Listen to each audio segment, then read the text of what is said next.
Namaste and Roza Mubarak for all those who are fasting. So this is one of my favorite recipes when Ramzan falls in summer.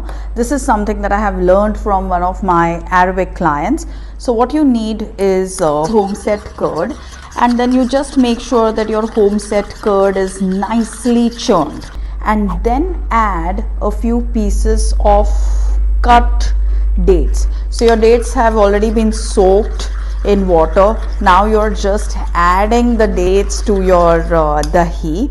Then you add kalanamak, and then you stir again, and then you add tawa roasted jeera. That then you can pound a little bit, or simply if you want to take the shortcut, tawa roasted jeera powder. Well, you now have the date raita ready. It tastes amazing, I can tell you, even before I eat it, because I put myself in this raita every single time. Very good if you're experiencing hair loss, or if you're experiencing low mood, or if you're going to be expecting your periods and therefore you're feeling dull. Very good to maintain hemoglobin levels. Very good if you're getting gas, acidity and bloating. Ramzan Mubarak, and also best wishes for the Badi Raat. See you soon.